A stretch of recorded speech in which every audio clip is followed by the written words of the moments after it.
now you're feeling it. You'll get the hang of it, just like every board game ever. And gentlemen, suck my dick.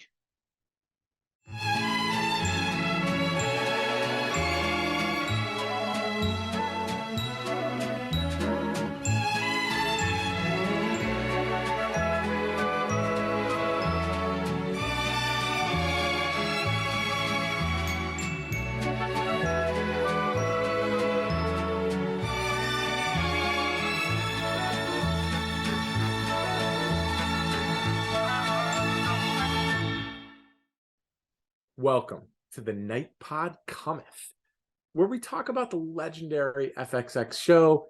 It's Always Sunny in Philadelphia. I am Jamie G. Esquire, the fifth, bigger hands than Uncle Jack, and master of the black card. I'm here with my co-host Magnum Mills and the Soup Deucer as a special guest to talk about the game of games. I am Magnum Mills, and I think he wants to imply that he's talking about like an actual like black card, like JC black card, but he's just making a Sunny reference. And Yes. I also want to point out that you're way better off having a drink with us than Bill Cosby. Seriously, I would know this. I was almost on that jury. Swear to God, but that's a story for a different day. This is the Night Pod Cometh. Find us wherever you get your pods by searching for Night Pod Cometh. Find us on social media at Night Pod Cometh. Find our YouTube channel at JoeBlowFootballShow.com. If you could, take 10 seconds to do one of the following: like, comment, rate, follow, subscribe. Literally takes you less time to do that than it took me to say all of that. We greatly appreciate it. It helps people find the show. Soup Deucer, introduce yourself. What are you drinking on, and are you excited to play the game of games? Yeah, nice to be on the Night Pod Cometh, man. I'm glad to be here, dude. I am the Soup, and I am drinking on some Voodoo Ranger IPA tonight, man. Solid 7%er, man. It's it's not too heavy where it fucking grabs and twists and yanks and shit, but it'll fucking grab a hold of you, man. Fucking 7%ers, dude. New Belgium Voodoo Ranger IPA. That's perfect for Sunny because it's like Boys to Men. It's not too hard, not too soft. So beautiful reference right there. Motown Philly back again, dude. Da-da-da-da-da. Well, guys, please be aware that this here is a full 100% spoiler show. Everything associated with Sunny, all episodes, podcasts, interviews, and the like. They're all fair game here. Yes, they are. This is your first and final fucking warning. Don't make me say it again, because I won't. There's a certain part of me that knew I grew up in the 90s because when you say fair game, I just think of Cindy Crawford, although I know that's not what it is. So we have to move on from that. So as Charlie Day, doing Charlie Kelly, doing Al Pacino, doing Serpico said.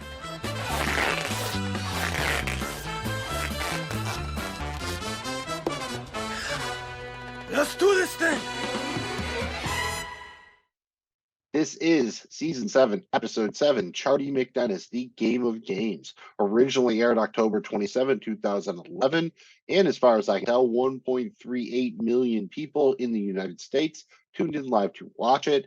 Episode was directed by Matt Shankman, who is one of the most prolific directors in the show history. He's directed 43 episodes. He's like Nas. He's moved on to big things now. He's directed episodes of Game of Thrones, The Boys, Succession, was the showrunner on WandaVision over there in the MCU on Disney+.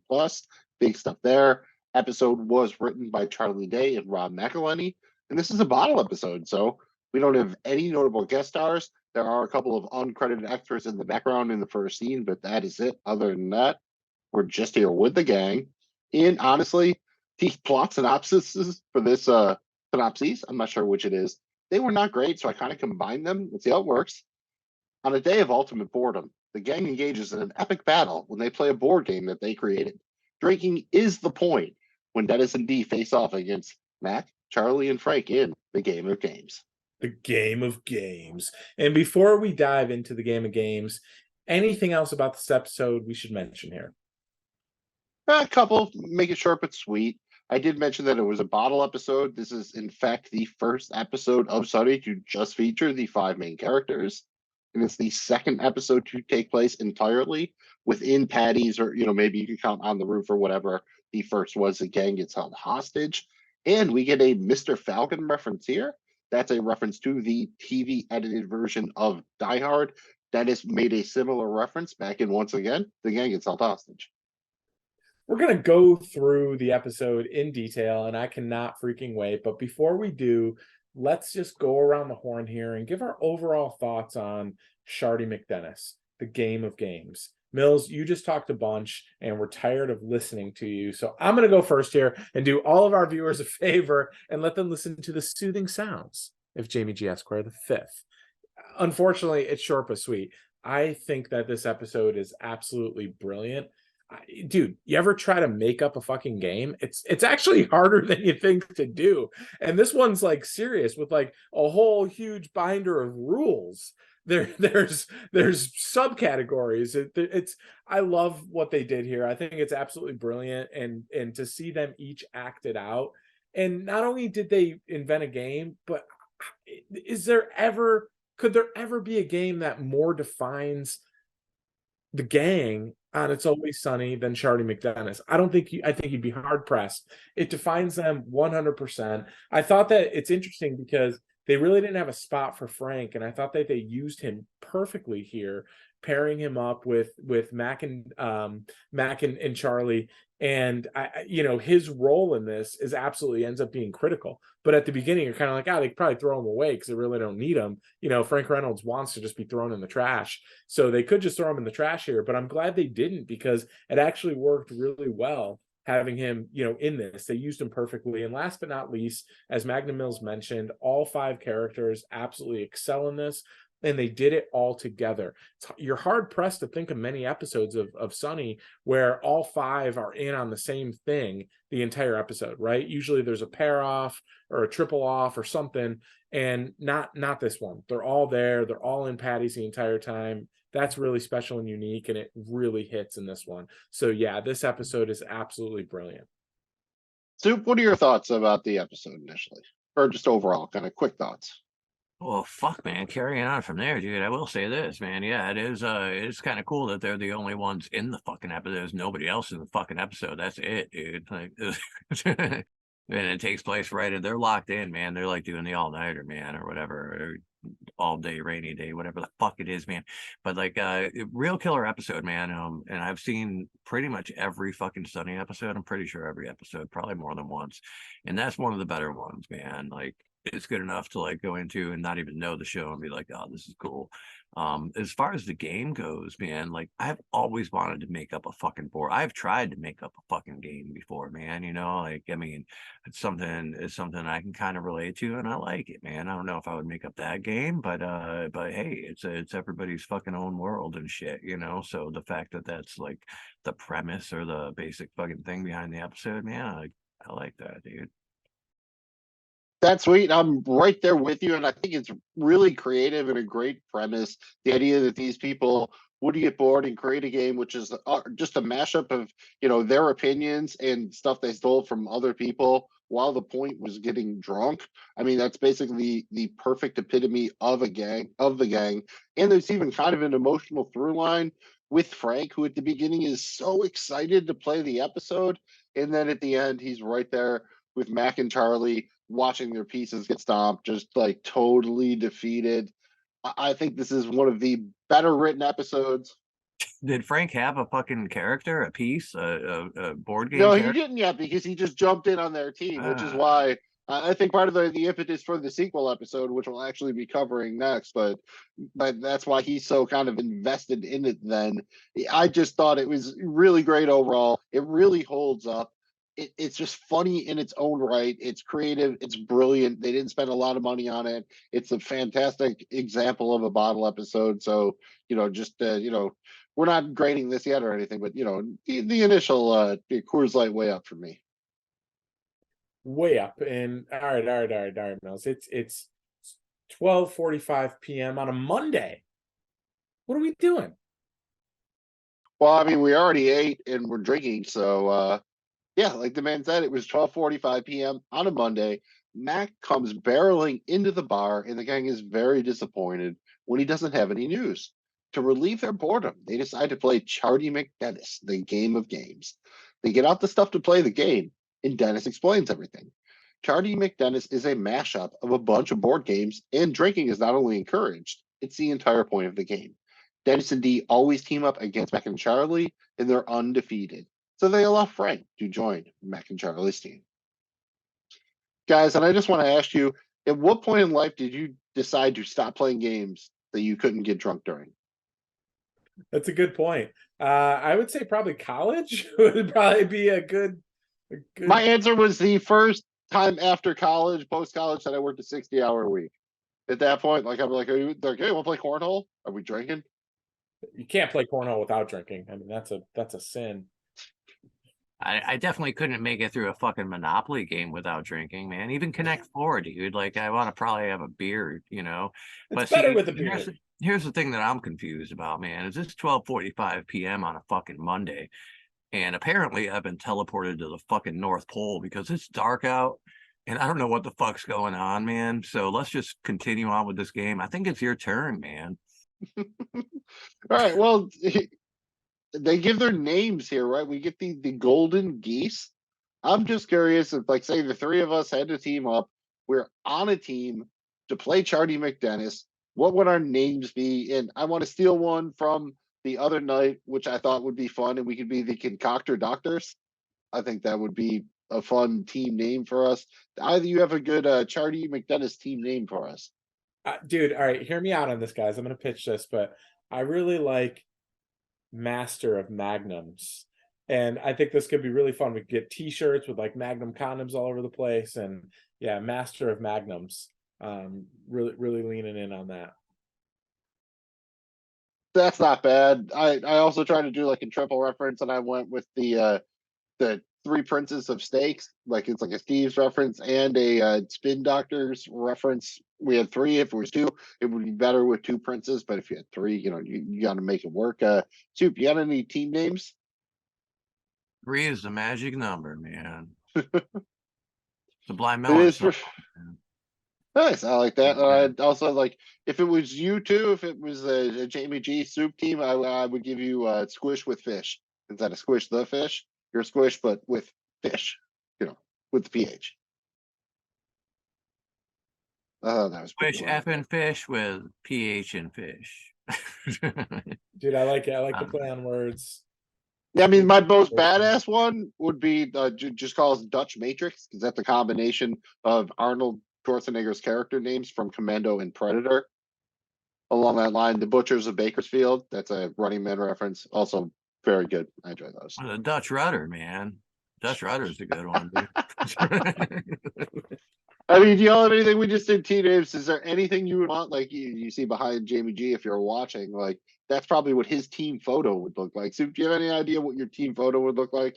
I mean, I know it would probably depend on the name, but is there anything in particular you'd want on your team photo? It would depend on the name, and it would probably be, it would definitely be something a little more tie-dyed and psychedelic, although that's pretty trippy back there too. But maybe, I don't know. I don't know. I have not had time to think about the fucking concept of the design of my victory background, but I'll keep it in the works, man. Oh, that's sweet. And I again want to point out how well this episode is written. Like, right when they are talking, he starts talking about how that they've always won. Charlie and Mac have been defeated every time. They're like, oh, it's statistically impossible, and yada. And Dennis kind of cuts her off. It's because they're even like bragging at this point, like, y'all motherfuckers are so dumb. Like, you definitely should have won by random chance by now, but we're just cheating. So I think the way they kind of thread the whole cheating bit throughout the episode is just quite fantastic. I mean, dude, Yeah, it's not a game; it's a war.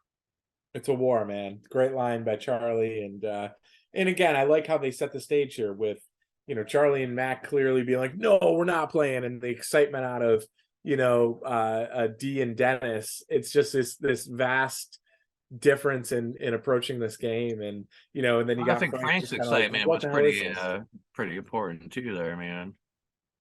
Oh yeah, he's the one who basically, like, he's that third. He's talked the him into tipping it, point man. there. Yeah. Otherwise, you get why that's probably they hadn't played in a while, right? Because Mac and Charlie were like, no, we don't want to lose again. So it was a tie. So Frank was definitely the catalyst there. I do like, again, another great callback here with the whole bit with nailing the board down. And because like, oh, no, Mac will try to like pick it up later, but he'll forget. Mac will like, oh, I'll forget. And then when he forgets later, obviously it's a spoiler. Like it's just just so good. And then the whole bit where why they agree to let Frank play when Dennis says, you see, Frank's mind is still fairly strong, but his body's very, very weak. So I think it's a wash. And then D says, and I think his spirit's garbage. So I'm okay with it too. I mean, just. And what I love about that, and just speaking of how great the writing is, so later on, Frank gets a little bit of a one-up, and Dennis is like, "Huh, I forgot about your weird, disgusting relationship with Charlie." Like it's so funny because it comes back where he's like, he was already calculating his weaknesses, forgot about his unusual relationship and synergy with Charlie, and it comes back to pay dividends. So I thought that was, again, a nice pile on of good writing. Yeah, I forgot about your stupid, strange connection with each other. Yeah, and I'm sure it's not intentional, but the idea like that they only have a 15-minute clock, but it basically runs forever because of all the stoppages and everything. Like that's to me how an NBA clock works, or a football game. You know what I mean? It feels like in an actual football game, I feel like in the average NFL game, there's like between 12 and 13 minutes of actual playing football, and the rest is all not playing football. And shout out to the set design here. Like if you actually look behind them, like at the bar, you can see 3 beer taps, and they have Coors Light.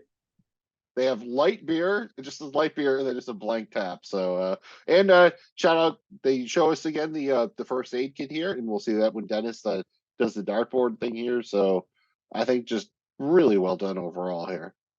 And that brings us to the ritual of sportsmanship, which is a pregame wine and cheese reception. Everyone exchanges pleasantries, and Mac reminds everyone that you cannot ask any questions once the game begins and the clock is running. They then smash their glasses and do a Maori war dance. This confuses Frank, who asks a question, which is, of course, now against the rules because the game has started. Mac, Charlie, and Frank all chug wine for 5 seconds as a penalty. D puts 2 minutes on the clock, and level 1 begins.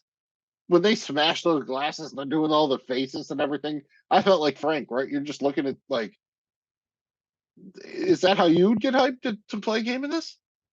Yeah, this was great. Well, it starts off with the light classical jazz in the background and the swirling of wine, giving the sense that we have an appreciation for each other's competitiveship, but they really don't. And I love this. This was fantastic. I will say again, a pile on bit of writing here is they take the penalty with the 5 seconds, but then when they take the penalty in the next round, the other team counts. And it's funny because they go from slamming the glass to slamming the bottle. So again, there's just this great continuation throughout the episode that is fantastic in the writing.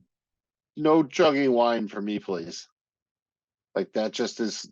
Well, the point of the game is drinking. No. I know, but chugging wine feels like I would much rather like double up the shots than do that. Like it's if like they play like headbanger music, is that what y'all would play, or would you have anything a different musical choice to get fired up? For me, like if I was gonna go hardcore hip hop, it's "Hit 'Em Up" by Tupac. If I was gonna headbang, it'd probably be like Master of Puppets or harder hip hop, Bombs Over Baghdad. But realistically, if I was by myself, it might be just the Rocky joint, dude. Getting strong. She gets me fired up, dude. How it would be for me is I would have to have, a Josh Allen hype up video playing in the background as I'm slamming beers, doing shots, jumping through a table, and just turning into an animal. That would have to happen for me to get me in the zone, dude. Yeah, I don't know, man. I mean, fuck, man. If I'm gonna go out there and kind of like do some kind of competition in a game or something like that, man, you want something that like give me some fucking 90s Green Day or Offspring or some shit like that, some little hype up, dude. Something you wheel the fucking big speaker out on the basketball court and fucking crank, dude, before the game, like come out and play. Yeah. As Offspring do, right? There's self-esteem too, right? Shout out Offspring. Actually, I like Offspring. I'm not even being facetious. I like that. And shout out, just great quote here.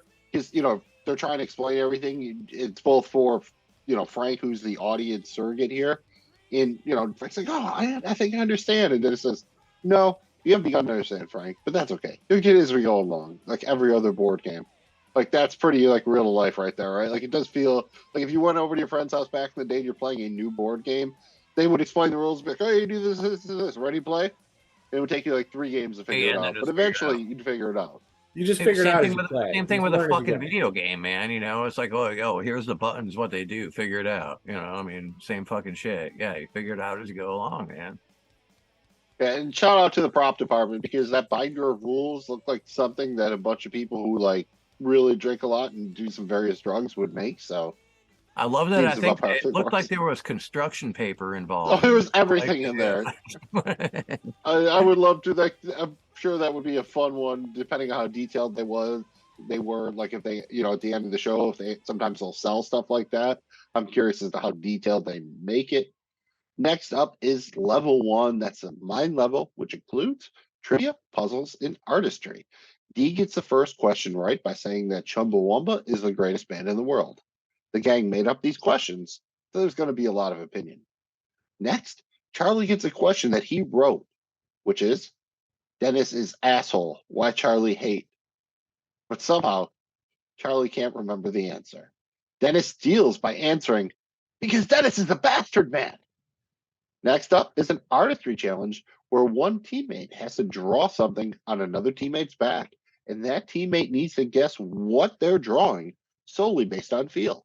Dennis struggles with D's bony back, but Charlie and Frank successfully win the challenge, which was they were drawing kicking, which is, yeah, good luck with that. Next, Mac draws a challenge card, which he claims says, take the money from everyone's pockets. But when Frank demands to see the card, we find out that it really says, swallow this card whole. Since Mac was caught cheating, Dennis and D automatically advance to the next level.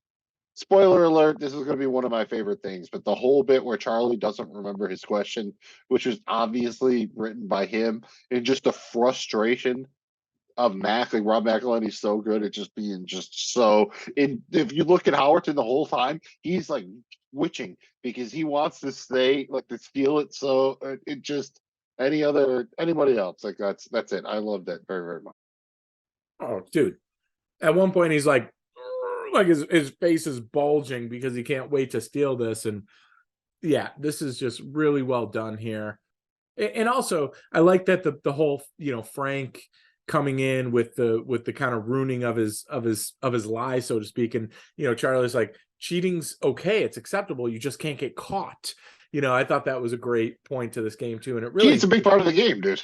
He is, and it's written, and it kind of again it speaks to who the gang is, right? So the game is almost bigger than the game. It's really the game of their lives, so to speak. It's just they all agree with cheating as long as you don't get caught, right? So there's just a lot of like kind of interwoven stuff here that I really like. Yeah, again, with the great writing, they brought up the cheating thing, and it keeps coming up. So in the end, there's kind of no surprise when you get the payoff for it. But I do really sympathize with Mac when he says that it's impossible to draw. Like I am one of those people. Like I can't. Like my stick figures, just everyone's like, dude, who hurt you? I can't even. I What can't was draw. it? Chicken? How do you draw a chicken? Drawing a chicken's hard, dude. Hand, right? You use hand turkey. Like maybe, but What's great about this is Mac cannot do it. Charlie's like not anywhere near it. And then he's like, give Frank a shot. Within 30 seconds of Frank doing it, he gets it. And it's I don't kicking. spend a lot That's of what time. he drew kicking. And the funny Yeah. part was D almost got it when Dennis was trying, and he's just like jabbing into her back and yelling, and she's like, anger. That's an underrated joke from this episode. And she almost, because like he was kind of like kicking angrily, right? Like, Yes. And we could spend a lot of time on this, but just again, maybe a little bit of spoiler here. This may or may not be one of my favorite things, so I don't want to spend a ton of time on it. correct. And that brings us to the pre-level 2 break. The clock has stopped and civility reigns. Mac explains that Dennis and D are now in level 2, while their team is still in level 1. He also reminds everybody that there is no cursing in level 2. And just for the record, 5 cards are needed to advance from body to mind. 3 cards are needed to advance to spirit from body, and 2 cards are needed in spirit to win the game And there's really only one thing to say here, and it's Frank's quote, and we'll probably just play it for you. 10 questions now I ask that clock. Stop it. Okay, just because you jumble up the words doesn't make it not a question, but the answer is yes. When the clock is stopped, all rules are off, and civility reigns. Yes. Okay, they advance. Also, shout out Danny DeVito's kind of like half-assed, like doing the war dance. Like they're all getting with it, and he's just on the stool, and he's kind of like kicking his legs, almost doing a little bit of like an Elaine Bennis little kicks thing. Love that very much. Yep, and that actually, see, that's why you should watch on YouTube. You don't know if you're listening, but that's why you watch. That brings us to level 2, the body level. This level includes physical challenges, pain, and endurance. The first challenge involves Dennis holding his hand up to a dartboard. The other team gets to throw darts at him, and he cannot flinch. Dennis successfully completes the challenge, even after Frank puts a dart right through his hand. Frank draws the card for the next challenge and gets the go to jail card. They stole this straight out of Monopoly. He can get out of jail by eating the ingredients of a cake, which Frank responds to by saying, "Oh, shit." And he gets called out for breaking the no cursing rule in level 2. Mac, Charlie, and Frank have to chug their drinks for 5 seconds again, but in level 2, their opponents do the counting.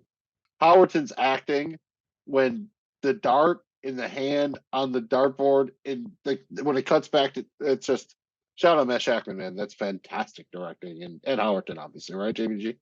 Dude, first of all, I was on kind of the edge of my seat each one of the throws, and he's just like he doesn't even flinch, dude. Like, I wish I had those balls. Like, he doesn't even flinch, man. The first one's like up here, the next one's like here, the other one's like here, and then when they finally get it, and what I love is he just looks back at him with his serial killer eyes, and you just start to see the blood drip just a little bit, and he just pulls it.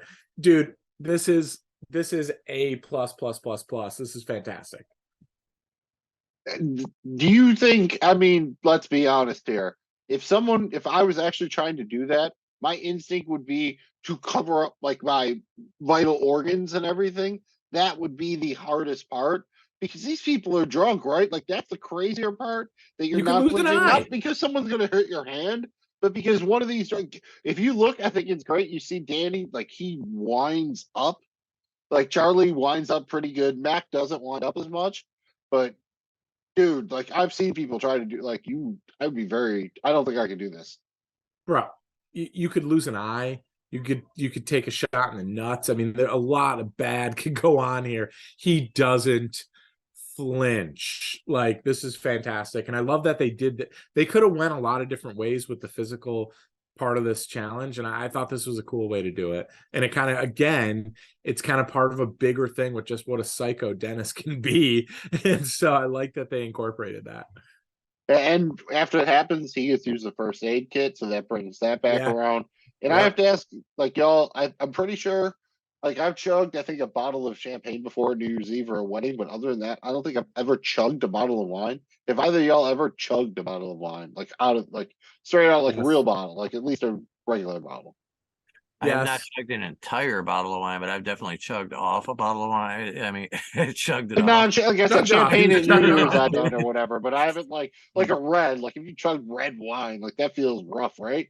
It's awful. Like, yeah, no, not a fucking chug and drink. It's a sipper, dude. You know, I mean, and it's definitely a sipper, but as a young, young man, there may or may not have been a certain festival that comes to town once a year, and there may or may not have been a bunch of people that snuck into the wine tent when it was closed and stole all the wine and then threw a wine party, and you had a bunch of young men and women chugging wine. And so that may or may not have happened, but it was a yes, I have chugged wine, and no, I don't recommend it.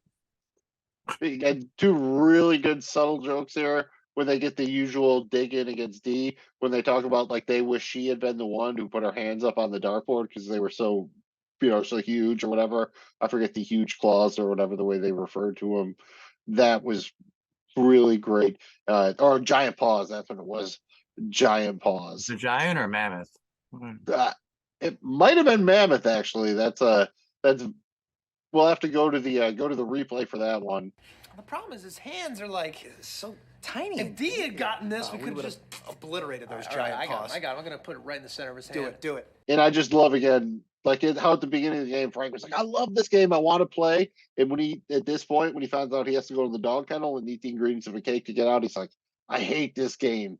And it's about 10 minutes of episode time to make that happen. So I think that's just pretty fantastic. And dude, the way Frank looks at the kettle, where he like bends down and he turns like, "Get out of here!" It's so funny, dude, because the camera kind of follows him, and you realize it's a dog kettle. Like, Where'd that thing come from, though, man? Yeah, I am very curious about that. Like, that's like Poppins doesn't come around that much. My guess is it's for Cricket. Like maybe Cricket sleeps there in the basement sometimes. It wouldn't surprise me with this show. But before Frank can go in there, he has to complete the chugging penalty, which you're talking about. They have to chug all the wine while Dennis and D count. Frank gets in the dog kennel, but they give him the rule book to read while he's in there, so maybe he can learn something. D draws a physical challenge, the grape gobble. This is basically Hungry Hippos. They put out a bunch of grapes on the bar, and D and Charlie have to see who can hoover up more grapes first. D only gets 5. Charlie got 12, he thinks, but he forgot to, not eat them. And there's no way they can tell. Charlie tries to vomit them back up. It doesn't work. D and Dennis's team gets another card with these 5 points there, or excuse me, with these 5 grapes there. And this infuriates Mac. So he tries to flip the board over, but he can't because it's nailed to the bar. He forgot about that. I love dude. You know what gets me here too is Charlie's clearly crushing in this, and this is a great exercise. You got the hands behind the back and they're doing it. Charlie's clearly winning, and in typical Charlie fashion, he eats and swallows, and then it takes him. He has such a delayed reaction to understand why they're like, no, there's no way to count him because you swallowed him. And he's like, I'll get him up, and he's bending over, gagging himself. It's just Charlie. I love that. This is a great scene. I agree, man. Yeah, real good scene, dude. Fuck, man. If I were to, throw a fucking thing out there, bobbing for bananas would be right there with fucking trying to eat grapes off the bar. I get it. It's fun. That's a similar concept. You brought that one out before. I like that. And again, great writing here because we see the thing with Mac trying to rip the board up and forgetting about it comes back around. And when we see Dennis throw his beer in Frank's cage, that comes back around too. So again, just great writing overall on all of that. And then just the whole exchange between Mac and Charlie about the last time they emotionally berated D. Yeah, we're not even going to try, but yeah, that was Save it, Frank. There's no way we can beat them, okay? They are tailor-made for level 3. Last time we played, D got emotional battery. We berated that bitch for like 2 straight hours. I mean, really personal stuff. Way over the line. The kind of stuff that cuts you to the core, She held it together without a single tear. Dude, when her 2 minutes were up, she cried for a month straight. Yeah, every day, really crying sad. all day She long. talked It about was taking too depressing, many dude. pills. I think she tried to kill herself. She did. I saw it, but I didn't tell you about it. oof, that was some shit right there, man. So yeah. Now it's time for the pre-level 3 break. Frank broke down and he ate the cake ingredients, so he's out of jail. He used his time in jail to read the rule book, and now he's got a plan. Dennis and D do their little bird war dance thing, and it's time for level 3. And just shout out Kate Littleson here, like pretending to be drunk, which we find out in a bit. And she's like, "You guys, you always emotional batter me." And it's like you can tell, like it definitely broke her, as we got with the quote last time, and she's trying to. This is some like Brady Belichick shit, right? Like the hold they have, like even from the very beginning, Charlie and Mac are like, "We'll never win this," and they never do. Like thus far they never have. I mean, isn't that? Yeah, that's what it reminds me of. It's like the Brady Belichick hold over kind of, even the rest of the AFC East and the rest of the NFL. God damn it. I just, again, want to point out a common runner here is the outstanding writing, because right before Dee's scene where she's kind of faking being drunk and she's mentioning that, like, I like the abuse, I'm ready for it. Well, they talk about you get a kind of a separate during the break, right? During the level break.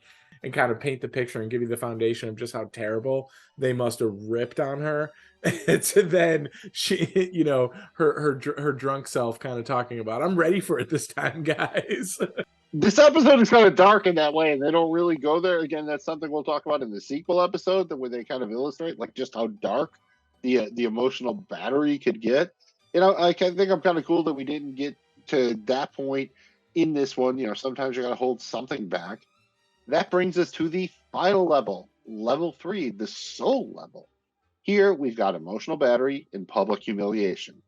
Before D can draw a card, Frank accidentally spills his drink. Rule 463 states that when a player spills his or her drink, his or her team has to chug the opponent's drink. After a little bit of consternation, they begin to do so, and then they quickly realize that Dennis and D have been drinking water. This was Frank's plan all along. He knew that they were faking it because when Dennis threw his beer in Frank's face when he was in the cage, he could taste it. Since they were caught cheating, Mac, Charlie, and Frank automatically advanced to their level 3, which gives you an idea how bad Charlie and Mac have been at this game, because this is the first time they've ever made it to level 3. And they've never caught Dennis and D cheating before, so... And dude, I feel like a broken record here, but I don't care. I'm going to say it again. What fantastic writing. Okay. And I love the little flashback scene with the bit. Like, how funny is it that Frank is in a dog kennel, number 1. Number 2, he pipes up when he shouldn't, and Dennis is like, shut up, and walks over and throws his beer in there. And you don't even, it's so much is going on, you don't even really like realize the abuse and the terribleness of it. But then it comes back because you realize throughout the rehash, right, where they show it, and then they show it at the different angle where it's a clear liquid. It's water. I cannot tell you how great of writing this is. And how fantastic this is done. It's just it's brilliant, dude. This is way up there for Sunny episodes. And this is where we get Dennis making the Mr. Falcon line, which is a reference to when they play Die Hard, like TNT or something, when instead of yippee-ki-yay, motherfucker, they'd say yippee-ki-yay, Mr. Falcon. Yeah, I mean, most people were like, oh, mother, father, they try to do something with that MF, but it shouldn't be that hard. It should be able, it should be easier just to kind of randomly insult people with that. Microfraction. You fucking microfraction, man. Oh, you mini somebody, like calling someone small, like microfraction of a fucking motherfucker, dude. Yippee-ki-yay, Mr. Micro Penis. How's that one? That's pretty good, I feel. How do you feel about that, Jamie G? Instead of, yippee-ki-yay, Mr. Falcon, yippee-ki-yay, Mr. Micro Penis. I feel pretty good about it. Man, yeah, this one was one that I really struggled with because there's so many things you can say, but I wanted it to be profound, and I kept striking out here. Man, dude, again, it's not easy. Like you know how good people are at cursing, like especially like cursing is a goddamn art form. I mean, yes. Shout out like Andrew Dice Clay, but I mean, yes, like just there are some people who can just make the word motherfucker sing, and I love it. I also love Charlie's kind of level 3 dance because they've never been there before. He really gets into it. Very cool. All right, now they're both on level 3. It's all gonna pop off. No, before anything else can happen, the timer goes off, which has literally never happened before. So they have to consult the rules. I mean, what are the rules? The rules say that they have to draw the black card. They draw it. And the black card tells them that they have to flip a coin. They flip the coin. And Dennis and D are once again victorious. They take great satisfaction in stomping on Mac and Charlie's game pieces while Mac, Charlie, and Frank look on with looks of pure defeat on their faces. Guys, how do you do the coin flip? Are you tails never fails or always get head? I would have went tails never fails too, so I would have been right in the same boat. I would have. Man, I don't know, man. I feel like it's an equal split, but I don't know, man. I might be a little more 65-35 on the head side, man. Although I like tails better. I don't know, man, but I feel like I call heads more. I don't know. I think it depends on the coin. If it's a standard coin, Are you using a and, quarter or are you using a fucking Depends on who's yeah, flipping it it, too. depends on the coin. I need to see the pictures. I need to see the pictures on the coin. I think that matters. Yeah, I gotta see what kind of coin we're working with here, man. And that's the last thing here with the kind of the summary of the episode. Like, to me, we haven't heard the gang talk about this on the podcast yet or whatever, but it feels like they do the whole like flip a coin thing, and it's very meta because they couldn't figure out a very cool way to end the episode, so they just did flip a coin, and that's why they even comment like, "Oh, flip a coin, that's what we came up with. That's lame as shit." Do you agree with that, or do you have anything better? To me, that's how it feels. You like kind of the flip a coin as the ending, I guess would be your way to say it. I would go with rock, paper, scissors, man, over flip a coin any fucking day. 2 out of 3 rock, paper, scissors, dude. Solve the world problems with that shit. While that's great, and I agree with you, it's only good on one-on-one. So because there's a group effort here, I think the coin flip is the best way. The only other thing that's the best way for me is the coin flip. And I love that, again, it gives Frank something. So Frank is now an integral part of this when really he didn't, he's kind of this extra piece, right? This extra wheel, and they figure out great ways to use him throughout. And him flipping it and slapping it on his head, just fantastic way to use his bald head. Yeah, I mean, I would pay a lot of money for Danny DeVito. Like, if your like fantasy football league had to be done with a coin flip to like figure out who won the championship, there would be no better way than having Danny DeVito do it. And like, you look out Dude, on his how like cool would it wonderful bald be if head. he came out on like the Super Bowl and the coin flip was like on his fucking head? It That's would what be they should super do. cool, dude. And it's like, yeah, man. I feel like he's a Beautiful. Jersey kid. He might be a Birds fan. I swear. Like he might be. I feel like he's at least like a like Eagles, Giants, Jets fan, something like that. I feel like for some reason I feel like he's a Jersey cat. But and this also gives us the great just Charlie when he gives the speech to Mac about how like Flip a goddamn coin, that's what we came up with? Flip a coin. That's lame as shit. Oh, now I remember. When we were writing the rules, at one point we just got really bored and we phoned it in. That is so lame. No, it's awesome. Think about this, Mac. They can't out-cheat us. They can't outsmart us. This isn't about, like, physical endurance or anything like that. This is just up to the gods right now, Mac. And there's a 50-50 chance we're winning this whole thing right now. Dude, what I love about the Tails coin never flip more than fail. anything Tails is never you fail. watched a game shakedown where clearly Dennis and D were better. They had the edge, and Charlie and Mac had zero chance. They even said they had zero chance of winning. They've never won. And it comes down to a coin flip, a 50-50 chance after all the elaborate shit that went down.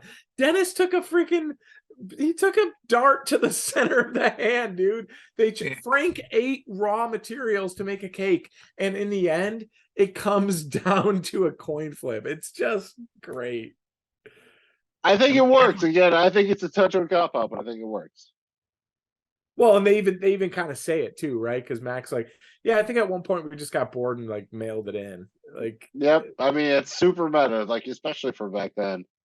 I mean, but that's for this show, they were kind of ahead of the curve on the meta shit, even if it was. So, I mean, at the end of the day, just the idea that Frank's still covered in all those cake ingredients, and then when they're drawing the card, he's holding up a wine glass like she's going to chuck it at somebody. Like over, like they what don't is know she what really this going black to do? card is. I love the suspense. Like you have to be ready for anything. Well, the actress and the actresses here create such suspense without knowing, like, this could be it, this could be blood, like this could be death. Like they don't know what the hell the black card is. And I love that it's all black and it's in the freaking, the keep safe container where it's slid in the side, and it's like, all right, like you would keep like a Don Mattingly rookie card or some shit. And it's like, I love this, dude. This was very cool with the suspense. And then it ends up after all that suspense, like they're ready to kill each other. We flip a coin. It's because of all those little things, it makes something like, fuck it, we'll just flip a coin work. Soup, you like the coin flip? You know what, man? No, you know what? Like I said, man, I think I would like rock, paper, scissors better, man. I mean, the coin flip's great because of what it is or whatever, man. It's cool that you put it on the head. I do think that should be in the Super Bowl for the fucking coin flip for the Super Bowl. But I think rock, paper, scissors would have done more justice to the game. You know, I mean, I think it would have been adds a little bit more competition to it. It's a little more entertaining and fun. I think that would have been the 2 out of 3 rock, paper, scissors, man. I think that's Yeah, and what- actually, if you use like both hands, you actually have to have rock, paper, or scissors in one of the hands. So it makes taking paper, very dangerous. Guys, that was CharDee MacDennis, the game of games. And before we hand out our awards for this incredible episode, let's look at what other people think about. This episode is rated pretty highly overall. It's at a 9.2 on IMDb. That puts it in a tie for 7th overall amongst all Sunny episodes. And considering there's 162 of those, that's pretty good. It's technically, in that 13 area, but let's call it a top 10 episode of Sunny.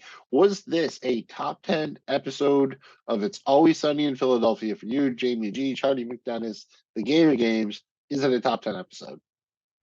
It is. And this wasn't an easy thing to kind of come to that conclusion for, because there may be episodes that aren't as highly ranked on IMDb or any of the other ones, but I rank them higher, right? So like Mac and Dennis moved to the suburbs, for example. That may not be one that everyone like across the board is like, dude, that's a top. But for me, it's way up there, right? So, but this one gets there for me on so many levels. And I appreciate kind of the thought that went into this. And that honestly puts it like a clear cut, like it belongs in that top 10. And when you're talking about 162 episodes, and I like all of them, that's kind of rare air, dude, to be up in top 10. But for me, it cracked in there. I'm not ready to say where it is in the top 10, but it cracked in the top 10.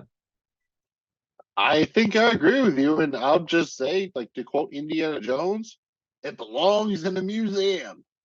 Top 10 episode for me. Don't need to really do much other than that. Soup, think this is a top 10 episode of Sunny for you? Yeah, man. Yeah. I'll definitely stick with the fucking It definitely. gets to be nebulous. We're not asking you to name all 10, so it could be top 12, but you know what I mean? Kind of in that I'm tier. trying to think, man. But I think definitely easily in the top 10, man. It might even be in the top like 8 or 7 or somewhere in there, man. But definitely in the top 10, no questions, man. Yeah. We're always trying to get people to watch the show, and it's crazy to me, but there's people out there who have never watched the show, and I'm like, wow, really? You've spent like years of your life watching The Big Bang Theory, nothing against that, but you've never seen an Always Sunny episode? Like, wow. So with that said, let me ask you guys this. Would this be a good episode in your opinion to show someone who has never seen an episode of Sunny before? Is this a good gateway drug, as I like to call it, the gateway episode for folks? I think this would actually be a pretty good one, which surprised me because it's a bottle episode, 7th season. There's going to be all these inside jokes and things that you won't be able to understand. And actually, it's very straightforward. They go out of their way to explain the rules. The group dynamics become clear pretty quickly. And these are like the real group dynamics. This isn't like just a one-off or something like that. These are who these people are. I think it's actually a pretty fantastic episode to kind of lure a Sunny virgin into your proverbial vampire thing or, whatever. I never watched the Twilight movies. You know what I'm talking about. So, Jamie G, how about you? You think this would be a good one to show to a Sunny virgin? I would. And honestly, I would probably put it in my top 10 or like of that category as well, of like best one-off Sunny episodes to show to someone for the first time, right? And this for me, it's way up there. Why? Because we get all 5 characters together at the same time. We get the creativity and the smarts behind the show. We got outstanding writing. There's not anything that happened before or necessarily after this to where we have to like know before we get into this. So for me, this is a great one to bring somebody in on. It's hilarious, and it's everything that the gang does kind of all in one episode. You kind of get there with this one. Well, shit, man. I'll have to agree with you mostly on most of that, man. I think that this is the perfect fucking episode to be like, hey man, check this show out if you've never seen it before. Here's watch this one first. Why? Because fucking every fucking character, man, It's all it is the fucking main characters, and you get an insight on each one. It might be a brief insight on each one, but at least now you got an idea of like, oh, these are your fucking main characters, and you kind of know what they're about. No doubt about it. And sometimes we like to have a little fun giving alternate titles for the episodes. We're usually pretty decent at these actually, but this was a tough one, man. You got anything here, Soup, as an alternative alt title? Like, I get the name of the game because it's the for their name, and I was like, what, man, when I went into this, I was like, where Frank's name in there, because all the other names are in there, but no Frank, dude. So I tried to, like, in my head try and figure out where I could put Frank's name in it and shit. So that was a bit of a game for me. So it might be Sneak in the Frank, dude. Sneak in the Frank. Sneaking Sally through the alley, dude. Sneak in the Frank. That's the name of the game for me tonight. That's awesome. I really like the Mills. What about you? Do you have anything?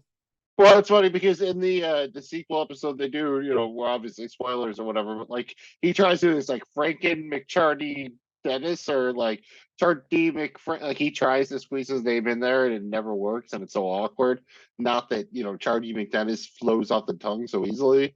I thought I had a couple of good ones here. I love doing these kind of things. You had Frank eats a cake, Frank goes to jail, the gang flips a coin, Mac and Charlie lose again. The gang rips off Monopoly. Dennis is a bastard man. CharDee MacDennis, drinking is the point. Frank enters the game. No puzzles, no puzzles, no puzzles. Frank draws a black card. Dennis is asshole. Why Charlie hate? All right, I won't keep. I have more, but I'll stop. Those are great, and we can make a whole podcast about just like renaming Sunny episodes because it's a fun exercise. I really like the gang battles for victory. I thought that would be, if I was like scrolling through and I saw the gang battles for dominance. The gang battles for victory or the gang battles for dominance, like that's awesome. The gang smashes the game smashes the game smashes the pieces, like that would be cool too. Kind of, it's like, okay, what the hell is that? That would be kind of a fun thing too. So, and it wouldn't necessarily give it away who wins. So yeah, those are a couple of fun ones that I thought about. I really like all that. So I'm guessing from the way we've talked, none of us have actually played CharDee MacDennis. So I guess my question is, would you be willing to play a game like this? If I had nothing to do for that day and the next day, yes, because it looks super fun with those people. But it's dangerous nonetheless, dude. The physical round scares me. For me, it's like just chugging the different kinds of alcohol. I don't think I could do that. Like that, like there's too much mixing going on for me, I feel. Is there a rule against throwing up? No, you can boot and rally. Boot and rally's in the rules. You gotta look through the fucking look through the binder, the rule instruction binder. paper and shit, and post-it pads and everything in the fucking binder. There are rules, but yeah, there's not a rule against throwing up. I mean, do I want to put myself through that? Man, fuck, I don't know. But yeah, I think chugging the different kinds of alcohols would be like probably the toughest part. Unless you get a fucking dart through the nutsack or something, that might be. I think that would be harder than chugging alcohol. A little rougher. I survived a 20-day drinking thing based on like Bob Evans Alfredo. So I mean, anything's possible then, right? I mean, whatever you got to do to, you got a sports team, you got to get home. Bobby Schmellies. That's kind of it for all of that. But this sounds really fun, right? Even though we've never played it, I think we should try to kind of come up with our own little version of the game. So let's see, maybe we get a little something set up for the future when maybe we will play it. So I want everybody to give me at least one trivia question and answer, a physical challenge, an artistry challenge, a chance card, and a puzzle. Jamie G, lead us off with at least one trivia question and answer. Okay, guys. So hear me out on this trivia question. Again, I'm thinking of this if I were a member of the gang. Yep. And the trivia question is the greatest sex tape ever made. The answer, Tommy Lee and Pamela Anderson. Oh, that's pretty good. I thought you were going to go. I thought you were going to go under the radar. I think I agree with that one, though. That's an opinion, but it might be correct. I'll kick this to you, Bills fans, right Mostly here. A memorizing game, It really is. So who is the greatest NFL player to play for both the Buffalo Bills and Philadelphia Eagles at some point in his career? Shady McCoy? Yeah, that's probably my guess, but it's probably somebody older than that I just can't think of right now. Kevin Cobb. Kevin Cobb. What is the greatest movie ever made? If you're asking the question, it's Predator. But if someone else is asking the question, it's something else. Correct, it's Predator. Do it. Do it now. Big Lebowski. You got one, Soup? Like I have a Lebowski related one. What is the most pathetic thing in all of sports? Penalty. A penalty. Any penalty. Any penalty is the worst thing. You don't want penalties no matter what team you're on, dude. No penalties. Kind of close, man. At the bowling alley, you can't use bumpers. I don't care if you're not old. You can't use bumpers. That's not teaching you anything. You gotta learn how to play the game. Yeah, it was like what are those things called? Training wheels on a fucking bike, dude. You know. You get training wheels for like 2 months, and then you better figure that shit out. Jamie G, what is the proper number of drinks to have before calling a cable or a cell phone company? Ooh, 3. A, because you gotta have some courage, but B, you need to be able to like be ready to fight for like 2 hours, and you're gonna probably have another 3 while you're on the phone. So that's 6. So I think you go halfway there with 3. Soup, any difference? Proper number of drinks to have before arguing with the cable company or cell phone No, I company? hear you. You don't want to go too crazy before. Maybe like 2 shots and a beer, and then you call up fucking CBS, dude. And you're gonna be on these phone with these assholes for like kind of a hot minute, so you need to have like a fucking drink to sip on while you're fucking talking to those dudes, man. And it's probably gonna get heated, man. Anytime I have fucking conversations like that, man, it's because it's never good. It always is wait forever and then talk to somebody. And I'm not even gonna get into the fucking trying to have conversations with these people's on the phone, man. Like I hate a phone conversation like that. So no, I'm already getting pissed off, man. I need a fucking shot and a beer right now. So, that's all I got. That's good soup. Well, see, the game is doing its job. Just as like who can buzz in first on this one?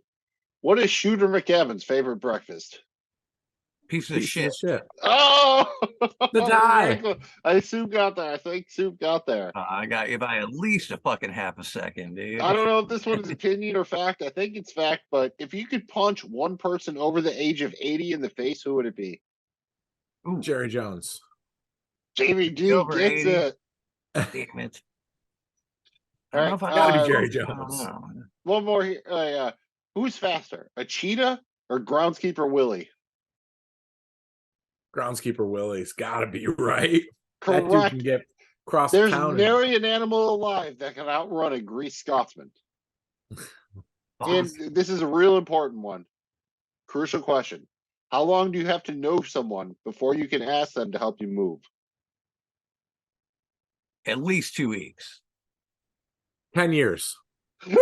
26 years is the correct It answer. depends on if they have a truck or Moving not. is a man, bitch. you know. If you have a truck. If they have a truck, you're gonna, All right. Anybody else have any other trivia? I know I just said a lot of them, but I enjoy doing these. Jamie G, anybody else kind of thing? Nah, man. Rand, who is the greatest talk show host in television history? Greatest talk show host? Drew Carey. Jeez, Bob game Barker. show. Drew Carey. Yeah, it's a game show host. Game show. Talk show, like, Talk you show. know, Leno, Like Johnny Letterman. Carson, man. I'm going with Fallon. I like Fallon a lot, dude. I know he's Carson Daly. Oh, Okay, close. that's Ed good. Lover. Carson Ed Daly Lover, was dude. close. Ed Lover. Correct answer is Chevy Chase. We all know it was Chevy Chase's short-lived Fox show. That was the greatest. That brings us to the physical challenge. We're each going to have to give at least one physical challenge. And I have one that I think is easy, but interesting in that who can hang a 42-inch television the fastest by themselves? And when you're done, everything has to work and you can't see any wires. I think that's a pretty good physical challenge. Yeah. That is really I good. don't have any of the equipment to fucking try and do that with right now, man. I mean, how are we gonna figure this out? One thing that I mean, thought well, would, you're in the bar, like we'll have it there. We'll have it there. one thing that I thought would work well in a bar setting is like somebody has to set up a chessboard, both sides with all the pieces before his opponent chugs a beer, slams a beer. So it's like, if I can drink a beer quicker than it takes you to set up a chessboard with all the pieces correctly, then that's who determines the winner. So I thought that would be a pretty cool challenge. And, you got to be able to chug fast, and you got to be able to set up all the pawns and the pieces on both sides of the board. That's a challenge right there. How quick can you move? Well, I had another one. I called it D's nuts. You got to get 4 walnuts, and you got to juggle them for a minimum of 30 seconds. If there's more than one person still going after 30 seconds, last one still juggling D's nuts wins. That's a tough one, man. I'm not a juggler, so I would struggle with that. But that is a tough I mean, one. a juggalo or a juggler. I mean, it's easy to forget the difference. I am not sure if they still make Fable Cola or not. I mean, this is an easy one. Classic is first quarter beers challenge. Like whether it's an NBA game or an NFL game, you just sit down and bam, you go at it. Who can drink more completed beers in the first quarter? Right? Anybody else got any fun ones? Yeah. Try to swallow a teaspoon of fucking cinnamon. I'm pretty sure like that's one of those things like you can't do like chugging a gallon of milk. Like your body is just like, nope, you cannot do this. Yeah, I'm pretty sure it's impossible, actually. I don't Yeah. know. So, which is why it makes it kind of cool and fun. I mean, Soup, how about your joint? Like, I got this one from you, the candy cane challenge, dude. Everyone gets a fucking can of beer and a candy cane and a knife. And you gotta fucking sharpen that candy cane sharp enough that you can do a shotgun of that beer. So whoever can sharpen the candy cane fast enough and do the shotgun of that beer fucking wins the challenge. I mean, that's physical challenge right there. I like that, but I think take away the knife. Sharpen that candy cane With your with your muff, like fucking mouth. Yeah. Do it legit, dude. Do it legit. Fucking get that shit sharp with your fucking sucking that candy cane. Get a sharp point on that bitch. I'm getting the Hey, I'm getting the peppermint shakies thinking about that, man. I don't know. That's I thought you would, man. that's a lot. That's pretty some fucking sugar right there. The Philly one to me was the cheesesteak challenge, which is everyone's in the same place at the same time with the same access to shit, and then bam, go. Whoever can get a cheesesteak and eat it the fastest wins.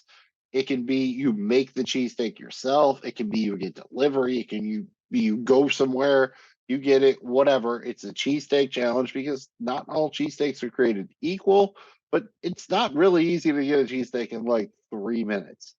So, it ain't fucking Not unless you McDonald's. have all the ingredients prepped and ready at hand. Correct, which is why everyone starts from the same place. So like you could you might have to go to the store, or you could try to like kind of make a half-ass cheesesteak, but I mean, who wants a half-ass cheesesteak? I mean, Jamie G, right? Are you gonna sit there in a room for an hour with nothing else to do and just listen to Baby Shark? Are you really gonna do it? For an hour? Oh man, I might break on that after about 30 minutes, dude. An hour is a long time for Baby Shark. What? The song Baby Shark, if you've never heard it before, congratulations.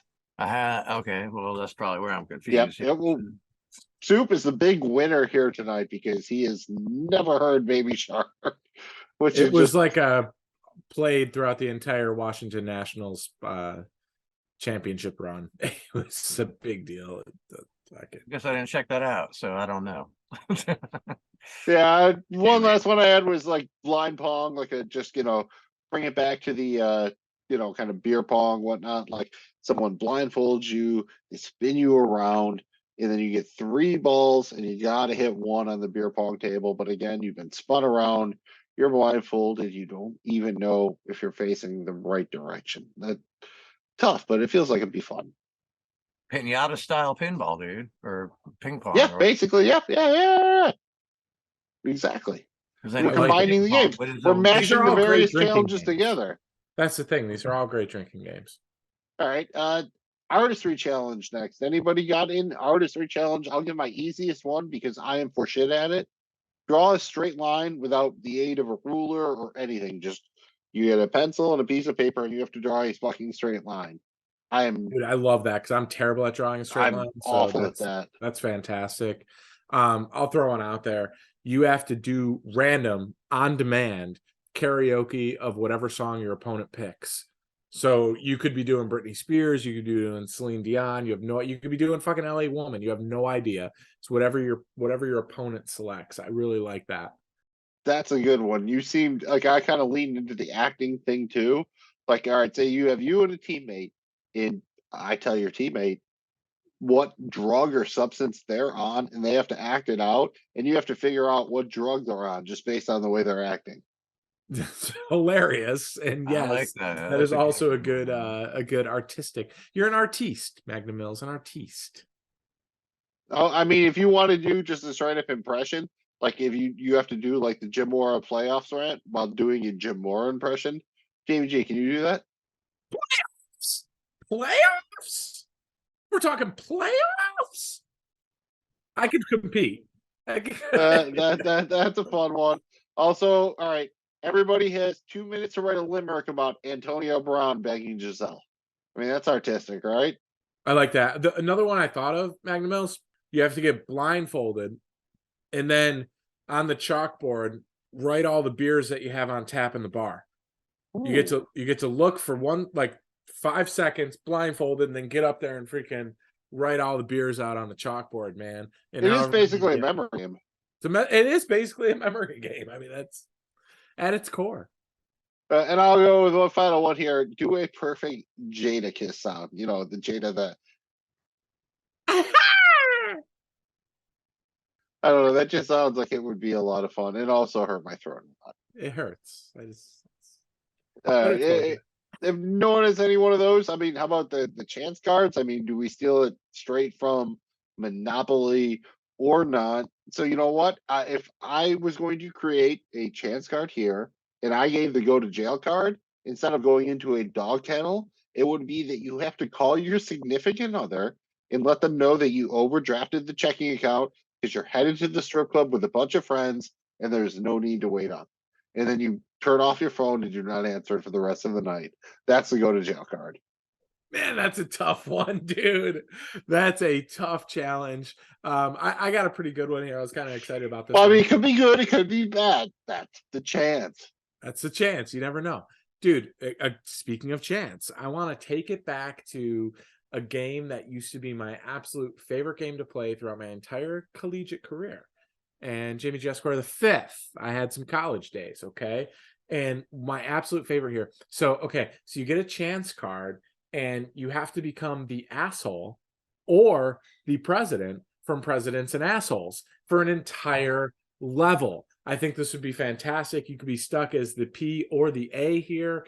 And it's just that's great, right? And it's a way to incorporate a game, P and A's, that people should play more often. It's a fantastic game. I've not played that. I have so many strategies for that game. That's amazing. I kind of learned my poker strategy off the way I played Presidents and It's Assholes. a great game, though. Presidents and Assholes how many players were involved, because it's an incredibly different strategy depending on how many players are playing in that game. Another good chance card I feel would be open up your phone and read aloud the last 5 entries in your search history on your browser. I think that'd be a fun one. Soup, you got one? Check this out, dude. Check this out. It's either fucking take 2 ounces of straight wasabi and eat that shit. Can you eat 2 ounces of straight wasabi straight up dry? It can be done. It's not like a teaspoon of cinnamon. You can definitely do it. It's not going to be comfortable, though. That's for sure. Wait. You mean to tell me that you can't do a teaspoon of cinnamon? I think it's impossible. It's one of those things. It's like drinking a gallon of milk. There's a certain level of cinnamon you can't. If you can swallow a ingest teaspoon of cinnamon, let me know, dude. I think I can, dude. Now I feel like I gotta go get yourself a fucking teaspoon of cinnamon. This is really more of a physical challenge, but I'll allow it / re-edit it. Definitely a physical challenge. I think we need to have a live physical challenge right here on the show. You got any cinnamon in the house, dude? Go get yourself a fucking teaspoon of cinnamon, man. Try and swallow that motherfucker. I ain't no cinnamon having motherfucker. I'll twist you a fatty if you can fucking do it, dude.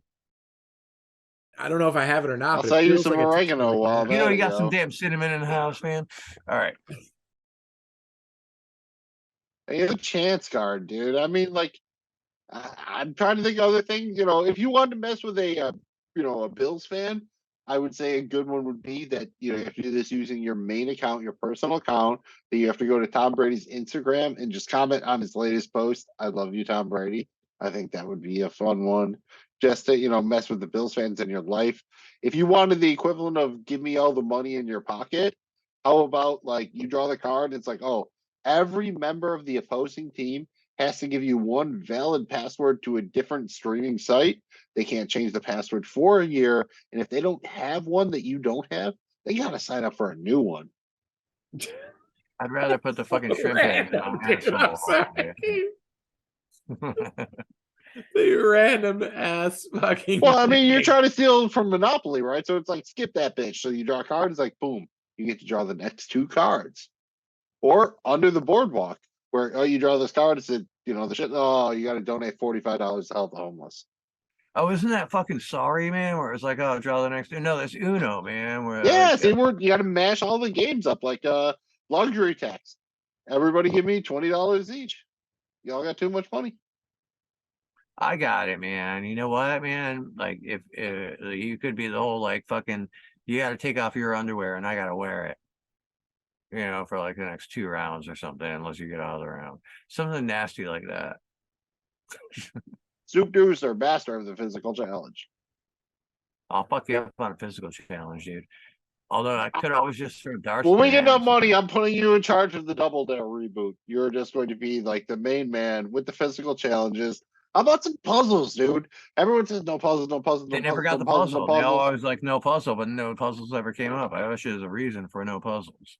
Apparently, everybody's getting a sequel. I never saw a sequel, so I don't know. I just want to make sure I claim this one, the beer bucket challenge, because I think this is a good puzzle where you can't see what's going on because you're doing the challenge, but somebody else, they take 4 different beers, they pour them in a bucket. You get to drink the bucket, you can look at it, you can sniff it, you can taste it, but you have to guess which 4 beers make up the mix in the bucket. That's good. That's a good puzzle, right? Oh. Yeah, It's a pretty good puzzle, man. I had something similar here, Mills, where I was basically going to go with a blind tasting. So you're blindfolded and you have to do 4 shots and you have to tell everyone what liquor those 4 shots is. If you're on level 3, if you're on level 2, you've got to do four beers. You got to tell everyone what style of beer it is. If you're on level 1, you got to do 4 wines. You got to say, okay, this is a Malbec, this is a Merlot, this is a Chardonnay, whatever. You got to be able to decipher those 4. So I thought it was the blind tasting would be cool here because after all, it is a drinking game. It is a drinking game, but there's definitely food involved occasionally. So where my brain goes is straight to food, man.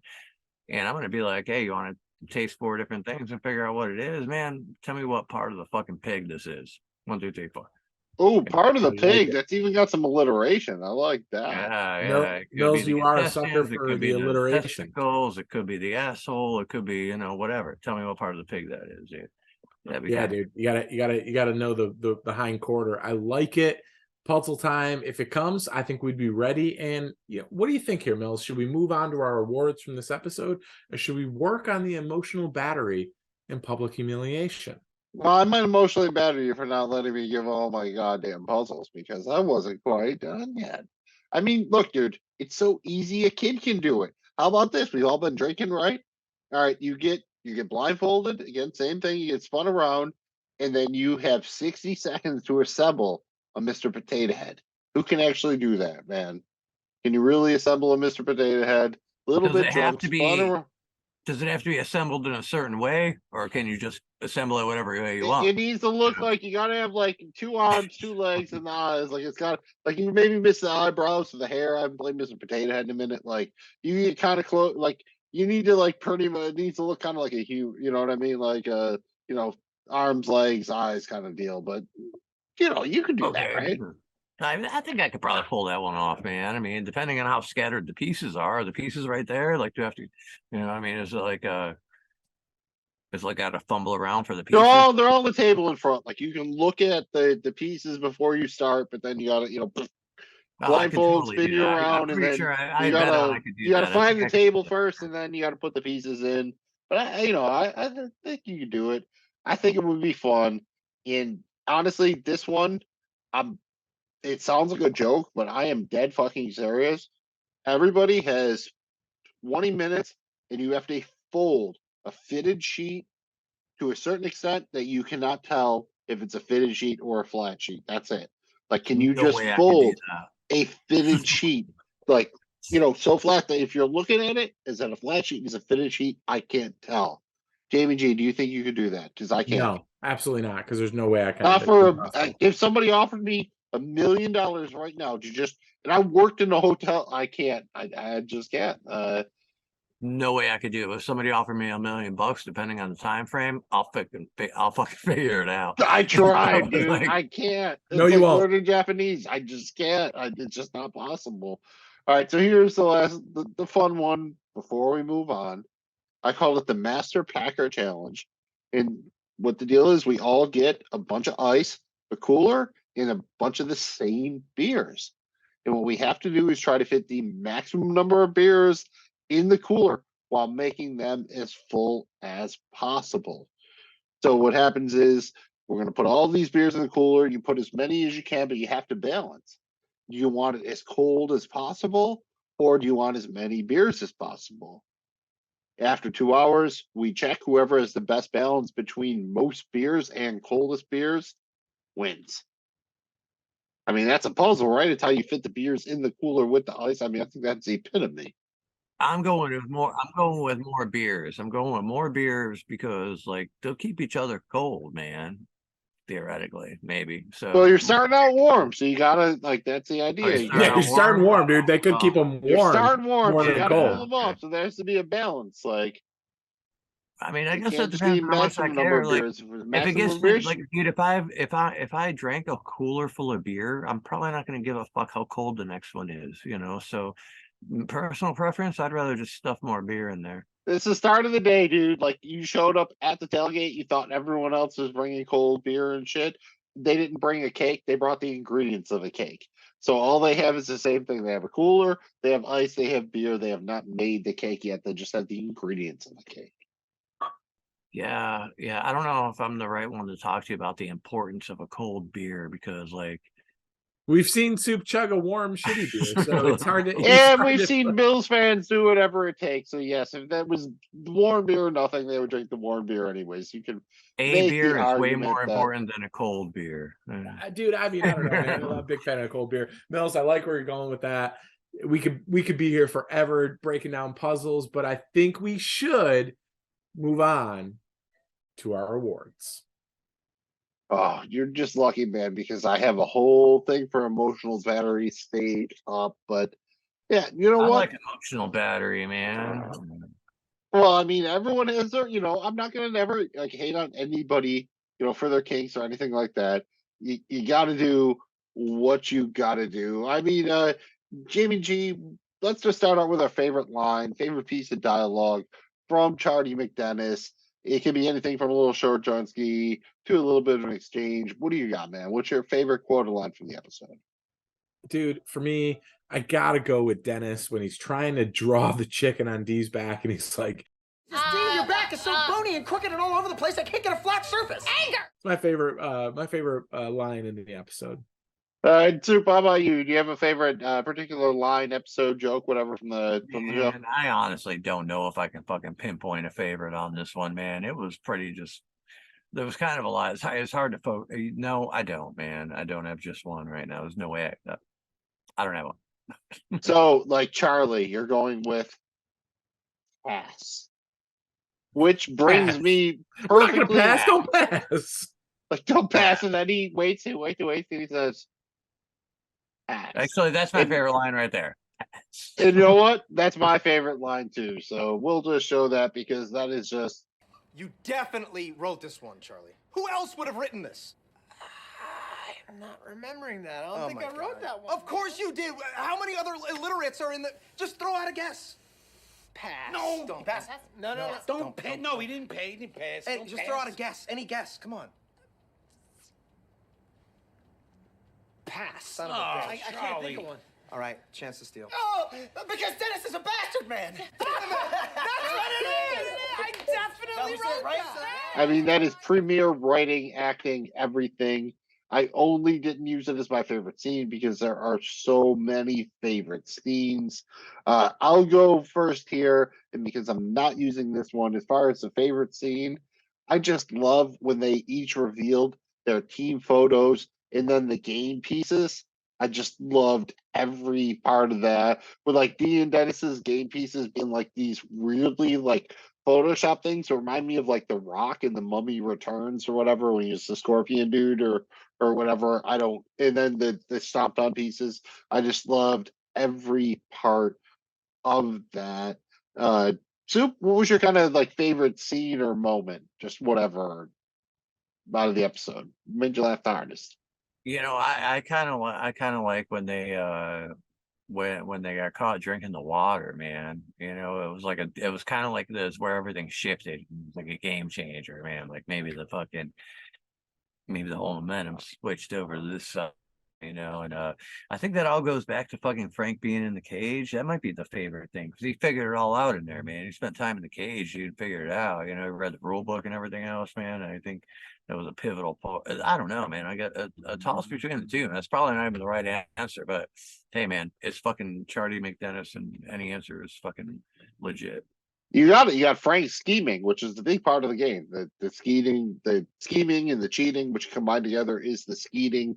Jamie G, favorite moment, scene, what have you from CharDee MacDennis? It's got to be the coin flip. It's got to be that whole scene leading up to it. Frank with covered with all the ingredients, and the whole thing, dude.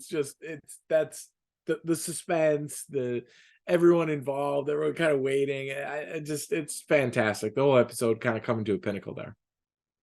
Now it is time for us to find out who our 5-star person for CharDee MacDennis is. Okay, this is where we rank the members of the gang on a scale of 1 to 5 stars, with the first being the worst and the 5-star person being our golden god.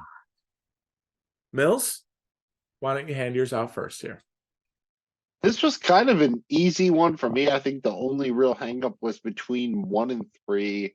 At the bottom here, I have Mac at 1. Did not really do much to help the cause this episode. At number 2, I have Charlie, who did a little bit more with his team up with Frank, but did eat all of the grapes and whatnot. At 3, I have D, who did, act kind of well, but still at the end of the day, didn't do much to help the team. At 4, I have Frank, who, kind of came into the game late, learned the rules, almost got there. But at 5, I have Dennis Reynolds, who, again, was the golden god. He won all of the challenges that he needed to throughout the episode. He dominated. I mean, that look on his face when the dart hits his hand, and then at the end when they stop the game pieces, just the look of satisfaction on his face contrasted with the looks on Charlie, Mac, and Frank's faces. They're just so crestfallen. It's just beautiful to me. Who are your 5-star people from worst is the first to 5 being the best? It's kind of crazy. I had the exact same lineup for Magna Mills, and probably for similar reasons here. I had Mac as my number 1. His best moment was he tried to keep it together early on, but he kind of lost it halfway through. And I love him trying to flip the board over and stuff. But he's my number 1. I've got Charlie as my number 2, just because he at least tried to hack up the grapes, and he had that weird, strange, disgusting relationship with Frank that worked and got them a little bit in the game here. So that was good. I've got D at 3. I had to put her there because she was part of the winning team. Even though she didn't really contribute that much, she was still part of the winning team, and she was ready. She was ready for that emotional battery. So I will give her that. 4, I've got Frank. Frank steps in as the guy who's not even part of this thing, and all of a sudden he's like responsible for like the coin flip, right? Like the 50-50 chance here. So got to give up for Frank. But my 5-star man is my guy, my favorite, Dennis. I love you, buddy. This was a great episode for you. You nailed it start to finish. And Dennis is my 5-star man. Rock and roll, hoochie coo. We've seen Dennis and Mac at Dave and Buster's when they come up with this great idea. They're going to create a self-sustaining economy. So that's what we're going to do here. We're going to break out our wallets and hand out some Patty's bucks to CharDee MacDennis, the game of games. What we do on the show is we grade each episode of Sunny on a scale of 0 to 100 Patty's bucks, with 100 being the most thundergun that you can possibly be, 0 being the worst. Jamie G, lead us off here. How many Patty's bucks going to CharDee MacDennis? Dude, this one's up there for me, man. I'm giving this one 92 Patty's bucks. I thought this was a fantastic episode. I'm happy to give it in the 90s. I'm living at 92, stimulating the economy. Soup Deucer, scale of 0 to 100, baby. Stimulate your mind, man. I'm gonna go with the crazy 88s, man. Crazy 88s, 88. I don't know if I'm on a different scale than y'all, but I'm 98, dude. I mean, this is a very, I mean, there's 164 episodes of this show, so I feel like I can give out like a couple of high enders here.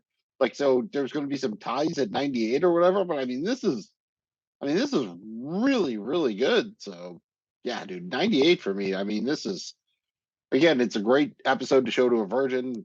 It's CharDee MacDennis, dude. Maybe I need to rewatch and rescale my calculations or recalculate my scale. Whatever, man. But yeah. I like whatever you said the first time. That was the funnest. So fun. Yeah, cool. Good. That's all that matters, yo. It's all good, yo. Thank you guys for checking out the Night Pod Cometh. We absolutely love doing these throwback episodes. And don't you worry, because we'll be back soon to do CharDee MacDennis 2, Electric Boogaloo. This is fantastic. Cannot wait for it. There is a particular episode you'd like us to talk about. Please let us know. Hit us up in the comment section of this YouTube video or on our social medias at Night Pod Cometh. That's at Night Pod Cometh. Anything else you want to tell these fine people, Magnum Mills? No, thank you very much, fine people. Find us at the podcast tour by searching for Night Pod Cometh, like the man said, on social media at Night Pod Cometh, our YouTube channels at JoeBlowFootballShow.com. And this has been the Night Pod Cometh. I am Magnum Mills. He's Jamie D. That's a Soup Deucer. And thank you very much for checking us out and being a fighter for the Night Pod Cometh. Oh, wow. Oh, wow. Master of the Sun. Your mom. Thanks for having me on the Night Master Pod. of the pod. This has been the Night Pod Cometh, presented by the Joe Blow Football Show. We are in no way associated with It's Always Sunny in Philadelphia, 3 Arts Entertainment, RCG Productions, FXP, or FXX. This show is for entertainment purposes only. Any views or opinions expressed here are personal and do not represent those of people, institutions, or organizations who may or may not be associated with the Joe Blow Football Show. If you have any questions, please contact us at nightpodcometh@gmail.com. Thank you for listening. Please remember to like, subscribe, and comment.